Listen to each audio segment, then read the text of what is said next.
My mother always warned me never to get involved with a bull rider. Okay, not really, but she should have. It was sound advice. Of course, she'd never known any bull riders, but if she had, she most certainly would have warned me against getting involved with one. Especially if that bull rider was Connor freaking Bennett. Not that her warnings would have mattered much. After all, I'd always had a bit of a taste for trouble.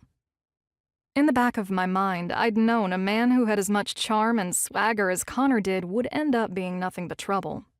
I smelled it on him the very first time we met, but instead of seeing him for what he was, a walking, talking red flag with a great dimpled smile and an even better ass, I played right into his hand.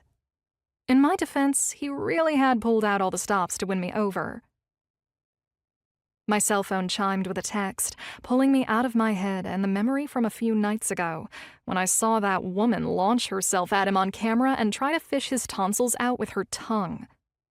And that son of a bitch just lapped it up. I let out a frustrated groan at having gotten lost in thoughts of that asshole again. It seemed like no matter how many mornings I woke up and told myself I was not going to think about Connor Bennett, he would somehow manage to niggle his way into my mind whenever I wasn't paying attention. The littlest thing would spark a memory and I'd fall right back down that rabbit hole without even realizing. I did my best to push the latest thoughts of Connor Bennett to the back of my mind, shoving them down into the deepest, darkest, cobwebbed corner, and focused on the breathing exercises I learned from the meditation app my friend Holly talked me into downloading a couple weeks back. So far, I wasn't very good at it. Meditating required clearing the mind and being still in the present for an extended period of time, something I had never been good at.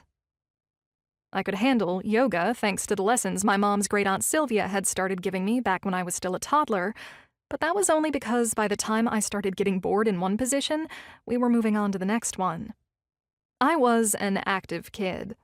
I spent most of my early years covered in dirt and mud from hours and hours spent outside. I always managed to get into something, and not much had changed since growing up. I liked to stay busy.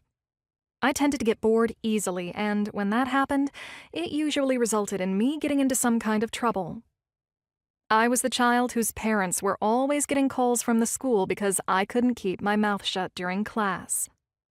Bedtime was a nightmare for my poor mom.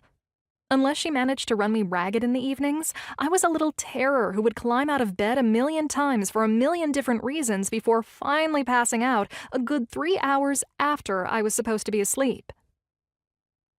On top of being busy, I had also been a little wild.